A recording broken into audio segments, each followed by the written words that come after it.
রুমার গল্পের আসরে তোমাকে জানাই আবারও স্বাগত। আজ যে ছোট গল্পটি পাঠ করছি তার নাম মনে থাকা। লিখেছেন শীর্ষেন্দু মুখোপাধ্যায়। ব্যাটনের বডি ফিট, দেখানসই কিছু নয়, বরং তাকে একটু লিকলিকেই দেখায়। রংখানা ঘোরতর কালো, এতটাই কালো যে কপালার সীমানা থেকে কোথায় তার মাথা ভর্তি জংলা চুলের শুরু তা বোঝা মুশকিল। চুল নিয়েও ব্যাটনের খুব গুমর। মাথার ওপর তার চুল এমন চূড়ো হয়ে থাকে যেন কালো টোপর। নাকতলা বিবাদীবাগ একখানা মিনি বাস চালায় ব্যাটন। হাত চমৎকার, আজ অবধি no accident, no license capture. Police যাত্রাকে মিনি বাসের ড্রাইভাররা দু চোখে দেখতে পারে না, কিন্তু ব্যাটনের উল্টো। পুলিশকে তার খুব শ্রদ্ধা ভক্তি, কারণ সে নিজেই পুলিশের চাকরি মনে প্রাণে চেয়েছিল, হয়নি। যা চাওয়া যায় তাই কি আর ভগবান দেন? দুবার ইন্টারভিউ দিয়ে ফিরে আসে। তার 2 নম্বর পছন্দ ছিল ট্রাক ড্রাইভার। তার ট্রাক কিছুদিন চালিয়েছিল ব্যাটন, কিন্তু সেবার দুমকার কাছে ট্রাকে ডাকাত পড়ায় প্রাণে বেঁচে গেলেও আর ও কাজ করতে সাহস হয়নি। মিনি বাস চালানোটা তার 3 নম্বর পছন্দ। না, সে খারাপ নেই। নাকতলা ডালহৌসি মাকু ছাড়াও মাঝে মাঝে বরযাত্রী নিয়ে যাওয়া বা পিকনিক পার্টি নিয়ে এধার ওধার ট্রিপ মেরে আসা, সব মিলিয়ে ব্যাপারটা কিছু খারাপ নয়। সপ্তাহে 1 দিন ছুটি, বসে না থেকে সেদিনটা সে একবেলা ট্যাক্সি চালায়। আজ তার ছুটির দিন। সে আজ ট্যাক্সিটা বের করেছিল ভোর 4টে। মালিকের এক আত্মীয়কে এয়ারপোর্টে পৌঁছে দিতে হলো ভোরের ফ্লাইট ধরাতে। যশোর রোডে একটা দোকানে একটু চা খেয়ে সওয়ারি ধরল উল্টোডাঙার। উল্টোডাঙা থেকে গর্দিশ কপালে জুটল এক রোগী, পুরো ভুখা পার্টি, গরিব গুরব চেহারা। একজন বুড়ো মানুষকে নিয়ে একটা মেয়ে আর একটা ছেলে কাঁদতে কাঁদতে উঠল গাড়িতে। বুড়ো নেতিয়ে পড়েছে, ঘাড় লটকানো। পাড়ার 2টো ছেলে বুড়ো আর তার লোকদের পিছনে তুলে নিজেরা সামনের সিটে এসে বসল। তারপর এ হাসপাতাল আর সেই হাসপাতাল, কোথাও জায়গা পাওয়া গেল না। বুড়ো গোঙাচ্ছে, ছেলে মেয়ে 2টো হাউমাউ করছে। বাঙুর অবধি চেষ্টা করার পর ব্যাটন বলেই ফেলল, দেখুন মশাই, মিটারে 100 টাকা উঠে গেছে, এরপর মিটার ঘোরাতে হবে। আপনারা পারবেন তো এত টাকা দিতে? পাড়ার ছেলে 2টো মুখ চাওয়াচাওয়ি করল। পিছনে মেয়েটা কান্না থামিয়ে বলল, কত? মিটারে 100, তার মানে 139 উঠে গেছে। ও বাবা, অত টাকা তো নেই, তাহলে কি হবে? বলে ব্যাটন ভ্রু কুঁচকে পিছনে চেয়ে বলল। কাঁদনে মেয়েটা বলল, আমার একটা মাকড়ি যদি খুলে দিই। মাকড়ি? না না, ওসবের মধ্যে আমি নেই, যা আছে দিয়ে গাড়ি ছেড়ে দিন। কিন্তু আমার বাবা, বাবা যে মরে যাবে। ব্যাটন একটা হাঁপ ধরার শ্বাস ছেড়ে বলল, তেলের দামটা কে দেবে বলুন? ছেলেটা বলল, বেহালায় একটা হাসপাতাল আছে, সেটা একবার নিয়ে যাবেন, তারপর ছেড়ে দেব। ব্যাটন ঘাট থেকে বোঝা নামাতে পারলে বাঁচে। গাড়ি ছেড়ে সে বলল, আমাদের দিকটাও তো দেখবেন, আমিও গরিব মানুষ। কেউ কিছু বলল না। বেহালার হাসপাতালে বরাত জোরে বুড়োর জায়গা হয়ে গেল। ভাড়ার জন্যে গাড়ি নিয়ে বাইরে দাঁড়িয়েছিল ব্যাটন। পুরোটা না পেলেও যদি কিছু পাওয়া যায়। ট্যাক্সি চালাতে গিয়ে আর ঝকমারি হলো, অন্তত 250 টাকা গচ্চা। তা গরিব হলেও মেয়েটার ছেলেটা খুব একটা 420 নয়। আধ ঘন্টা পর ভাই বোন বেরিয়ে এলো। মেয়েটা তার হাতে 4খানা নেতানো 10 টাকার নোট আর 2খানা ছেঁড়া খোড়া 2 টাকার নোট দিয়ে বলল, আপনার ঠিকানাটা যদি দেন আমি বাকি টাকা পৌঁছে দিয়ে আসবো। ও ছেড়ে দিন, আর লাগবে না। না না, শুনুন, আমরা গরিব বটে, কিন্তু লোককে ঠকাই না। আমার বাবা মাস্টার ছিলেন, ঠিকানাটা দিয়ে রাখুন। কবে পারবো জানি না, বাবাকে ভর্তি করিয়েছি, এখন কি হবে কে জানি, অনেক খরচ, কিন্তু হাতে কিছু এলেই দিয়ে আসবো। ব্যাটন ঠিকানাটা একটা কাগজে লিখে দিয়ে বলল, আমাকে বাড়িতে পাবেন না, তবে আমার বুড়ি মা আছে, তাকে দিয়ে আসবেন, আপনার নামটা বলে। আপনার নামটা কি? অনিমা। ব্যাটন পালিয়ে বাঁচল না, অনিমা টাকা দিতে আসেনি। ব্যাপারটা ভুলেই গেছে ব্যাটন। কটাই বা টাকা? 3 মাস পর এক বর্ষাকালে মিনি বাস চালাচ্ছিল ব্যাটন। সকাল থেকে ঘনঘোর বৃষ্টি। দুপুরের মধ্যেই কলকাতা জলে ভাসতে লাগলো প্রায়। ডালহৌসি থেকে বেলা 12:30টায় যখন বাস ছাড়ল ব্যাটন, তখন রাস্তায় 1-1.5 ফুট জল আর মোড়ে মোড়ে জ্যাম। টার্মিনাসে পৌঁছেই গাড়ি তুলে নিতে হবে। আজ আর গাড়ি চলবে না। ব্যাটন নানান রাস্তায় ঘুরিয়ে জ্যাম আর জল কাটিয়ে নাকতলা পৌঁছানোর চেষ্টা করছিল। বাসটা জমা করে বাকি দিনটা শুয়ে বসে কাটানো যাবে। ফুটুসের বাড়িতে তাস খেলাও যেতে পারে, নইলে মদনদার বাড়িতে ভিডিও। গাড়িটা যখন ভবানীপুরে এসে পড়েছে তখনই বিপত্তি। সামনে বিশাল জ্যাম। বাসে লোকজন যারা ছিল তারা জ্যাম দেখে সরকারকে গালাগাল দিতে লাগলো। কেউ কেউ ড্রাইভারকে নানা পরামর্শও দিচ্ছে। ফালতু কথা। একটা মেয়ে পিছন থেকে ড্রাইভারের কেবিনে উঁকি মেরে বলল, গাড়ি আর যাবে না না? তাচ্ছিল্যের চোখে মেয়েটার চোখের দিকে একবার ব্যাটন তাকিয়ে বলে, কোথা দিয়ে যাবে? কিন্তু আমার যে একটু তাড়া আছে। কিছু করার নেই, নেমে যদি অন্য কিছু ধরতে পারেন দেখুন। একটু কেমন যেন লাগলো ব্যাটনের। 3 মাস লম্বা সময়, আর মেয়েটারও সেদিনকারের মতন আলুথালু অবস্থা নয়।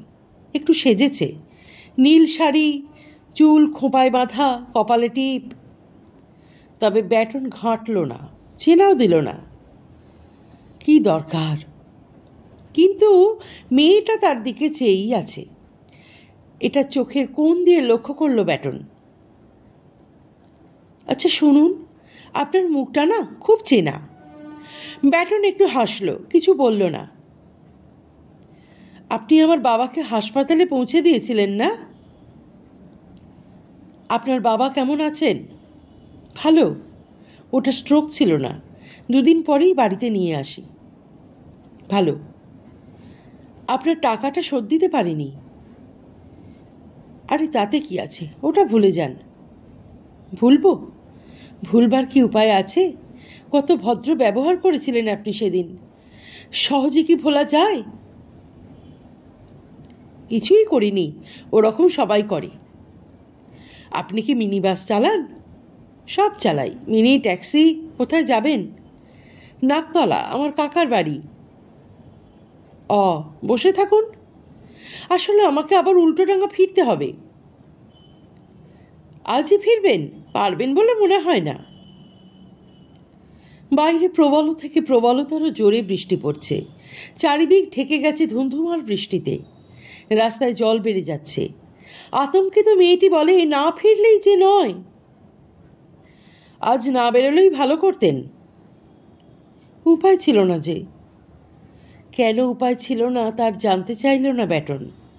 গরিবের সংসারে কত রকম দরকার এসে হানা দেয়।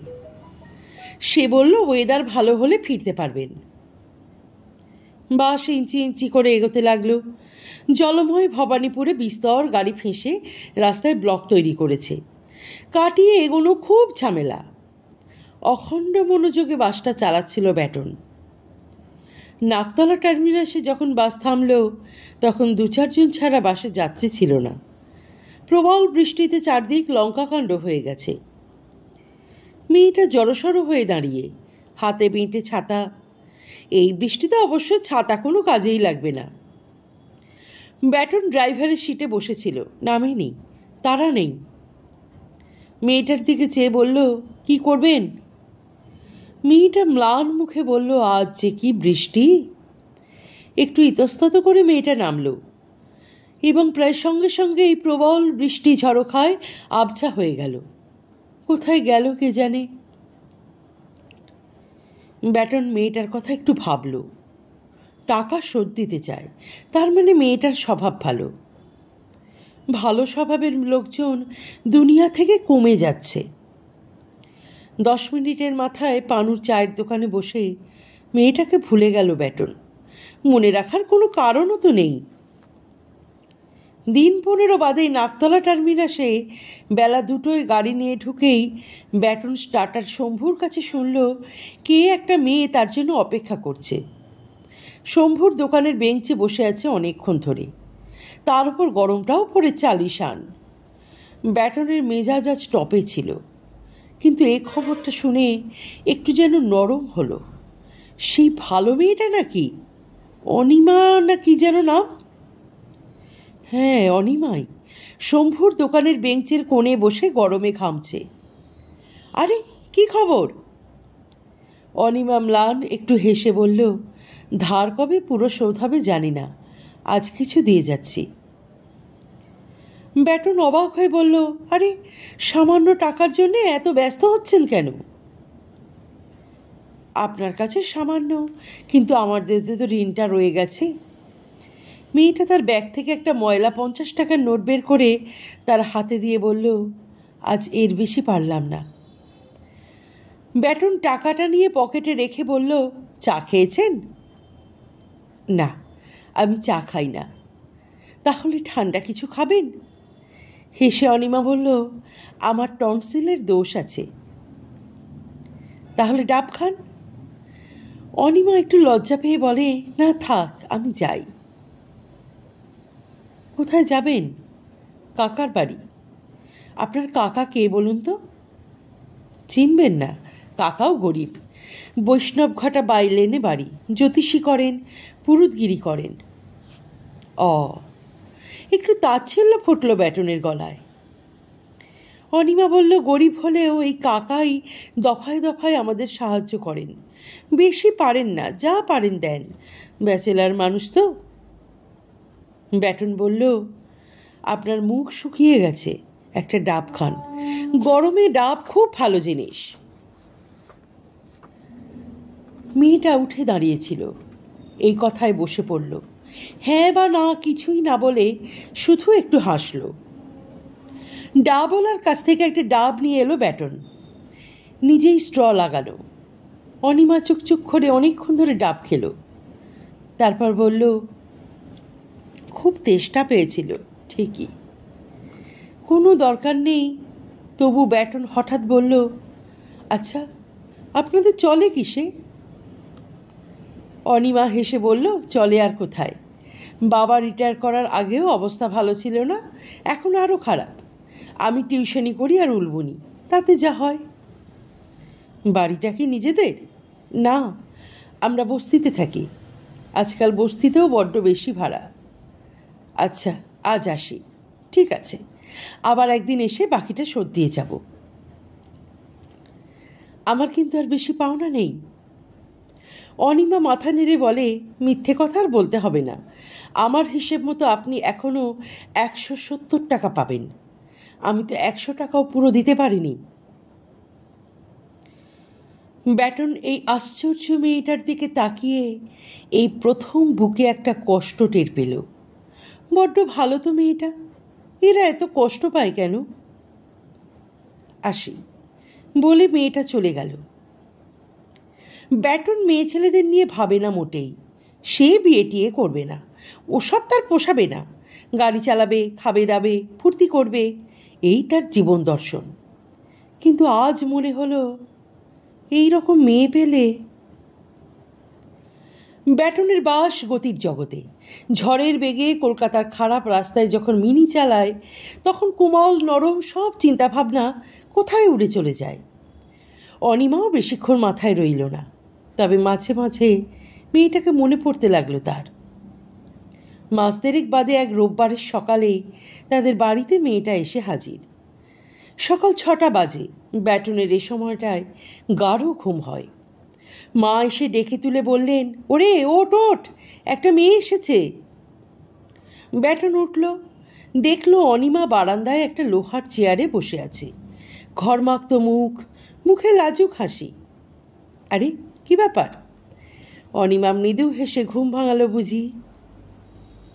ব্যাগ খুলে 50 টাকার নোট বের করে বলল, আরও কিছু রইল, আমি তো প্রায় কাকার কাছে আসি, একসময় দিয়ে যাবক্ষণ। ব্যাটন কি বলবে ভেবে পেল না, তবে তার বুকটা আজ সত্যিই কেমন করলো। হাত বাড়িয়ে টাকাটা নিয়ে বলল, চা খেয়ে যাবেন কিন্তু। মাথা হেলিয়ে মেয়েটা বলল, আচ্ছা, আমি চা খাই না, কিন্তু আজ আপনার কথায় খাবো। ও, আপনি তো চা খান না, তা মনেই ছিল না। অনিমা তার মায়ের সঙ্গে বসে গল্প করতে লাগলো। ব্যাটন গেল মুখ ধুতে। মুখ ধুতে ধুতে সে টের পেল তার বুকের ভেতর গুপি যন্ত্র বাজছে। ভালো লাগছে। সকালটা যেন আর অন্য সব সকালের মতো নয়। প্যার মোহব্বতের অনেক ঘটনা সে হিন্দি বাংলা ফিল্মে দেখেছে। এই যেন সেরকমই ব্যাপার। তবে কি পেয়ার হয়ে গেল নাকি? এই কি শালা মোহব্বত? অনিমা অনেকক্ষণ রইল, মায়ের সঙ্গে কিছু কাজও করল। সে চলে যাবার পর মা বলল, কে রে মেয়েটা? আমি কি ভালো চিনি? সতীশ ভট্টাচার্যের ভাইজি হলে তো ভালো ঘর। তার মানে আমরা তো বামুন। বামুন না চাঁড়াল তা তো মনেই থাকে না। যাকে ও লাইনে ভেবো না, লাভ নেই। মেয়েটা এলো আরও 1 মাস বাদে। শরৎকাল, ভারী সুন্দর এক সকাল। ব্যাগ থেকে টাকা বের করে ব্যাটনের হাতে দিয়ে বলল, শোধ কিন্তু হলো না। কেন? সবই তো দিয়ে দিলেন। সব কি দিতে পারি? দয়া করেছিলেন, সময় দিয়েছিলেন, ভালো ব্যবহার করেছিলেন, সেসব কি শোধ হয়? ব্যাটন ভ্যান তারা ভালোবাসে না। হঠাৎ বলে বসলো, মা বলছিল আমরাও বামুন। জানি তো, তাতে কি? মানে বলছিলাম কি। মেয়েটা হাসল।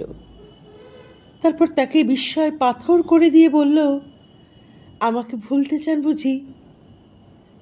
আমাকে বিয়ে করলেই কিন্তু আপনি আমাকে ভুলতে শুরু করবেন, আর আমার কথা এভাবে মনেই হবে না। আমি আপনাকে ভুলতে চাই না বলেই মনে মনে ঠিক করেছি আপনাকে কিছুতেই বিয়ে করব না। একজন ভালো লোক হয়ে আপনি আমার মনের মধ্যে থাকবেন। ব্যাটন এত অবাক কোনো কালে হয়নি।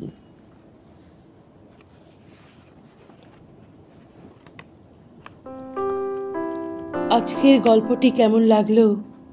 তোমার মূল্যবান মতামত অবশ্যই কমেন্ট বক্সে লিখে জানিও।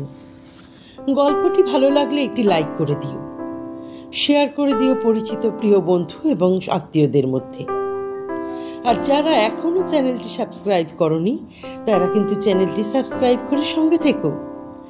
অপেক্ষা করো পরবর্তী গল্পের জন্যে। অনেক ধন্যবাদ গল্পটি শোনার জন্যে।